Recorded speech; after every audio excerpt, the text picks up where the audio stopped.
Systematic and efficient. Successful people excel in their craft and perform consistently. They master time management and maximize productivity, prioritizing tasks. They delegate tasks that aren't essential. They value skilled labor and are adept in eliminating distractions, including those originating from within themselves. So this is a loaded paragraph here.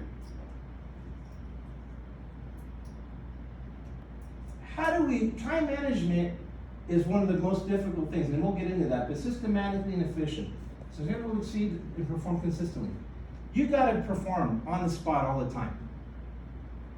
You've gotta be able to answer those questions, the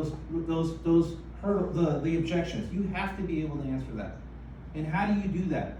You have to practice role play and know your craft. You need to know that. You have to. Any guy, I can ask Brandon right now.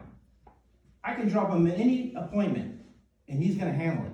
I can put him up here right now. He could do my presentation. Handle it. That's what people do that are successful. They master in productivity. So this is important. You guys, time management is about choices. That's what it's about. Choices. In the morning, you should come in and write down what it is that you need to do. And then prioritize it. This is I have to do, or this is I can do later. And that's the things you have to do, you knock them out. If you knock out your issues right off the bat, they call it eating the frog or putting out the fire, the rest of the day is easy. So I would come in and I would write it down, and I would, put it out. And then I learned to delegate, because does it make sense? I don't know how much. Let's just say you're making $250,000 a year. Divide that and figure out what your hourly pay is. Does it make sense for you to be licking envelopes, putting stamps and stuff in envelopes? Makes no sense. They valued skilled labor. So this is not necessarily for beginners, but if you're a seasoned agent in this class right now, don't worry, don't try to haggle someone that's skilled labor. You hire them and then you figure out how to pay them. That's what professional people do, successful people do. They value skilled labor, because skilled labor is going to take them to the next level. I was working with one of the top agents, I'm not saying names, but one of the most successful agents in our company. This is one of the things that I helped her with, understanding. Again, I didn't train that person. I didn't help that person, their skill level. They had it all going on for themselves. They were awesome, successful, but they wanted to go to the next level. And they had an assistant that was commanding a high salary. So we said, okay, well, wait. Let's not just pay that person the salary. Let's give them an incentive. So we'll give them a base and then an incentive. She went from $250. Next year, she made $650. And then she came up to me, she said, Ken, I got another problem. She called me, panicking. And I said, what's the problem? She goes, I have to pay this person $135,000. I said, how much did you make? She goes, $650. I said, cut the check. A deal's a deal, guys. You can't be tripping over pennies. It's all about ROI, return on investment. And that's another thing. When I was doing mailers, when I was starting, I was accounting for the ink. We didn't get free mailers like this company gives you, or free printing. It's 20 cents a copy back then. So you're accounting for ink, for the envelope cost, for the hours of stuffing, it was costing me almost $1.50, $2 per mailer. And it adds up. And if I'm not getting return on that stuff, I'm cutting it out. So you have to keep track, analyze everything you have going on. You have to eliminate distractions, including the ones that originate from within yourself.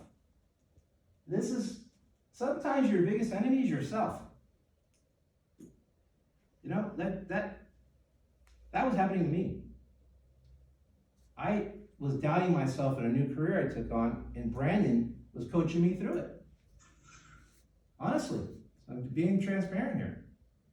And then I finally figured it out. He's like, what do you think I've been telling you? And I just want to share these stories with you because I want you to know that we're not any different.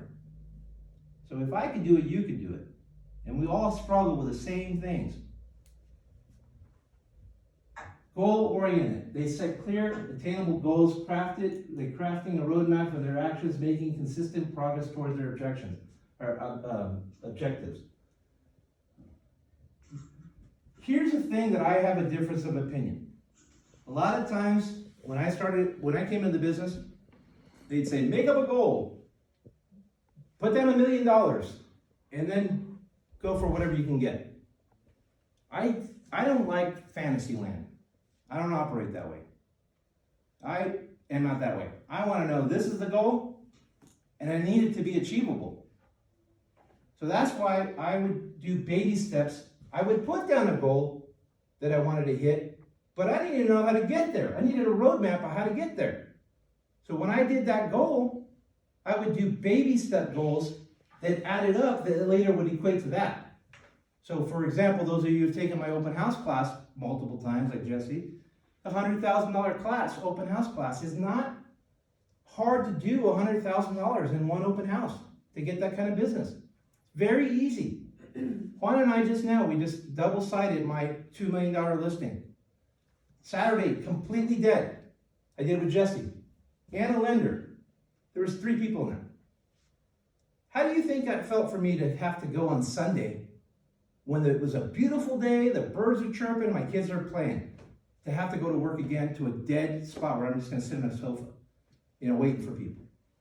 Well, it was packed. Packed. And we sold it ourselves and picked up a buyer. So you're talking easily $100,000 plus from one day's work. And I always laugh at the people that go, I don't want to do an open house. You're going, dude, it's 4 hours. Really? You know how much people work and sacrifice to make anywhere near that? 40 hours a week, a day and a night? It's a joke. I don't know what's happened to people with what they're thinking. Become completely lazy. Sorry to be a little, that's for Jeff. I gave that one to Jeff. That's a Jeff moment. Little in your face. He's not listening, but he would understand that. I am listening. All right.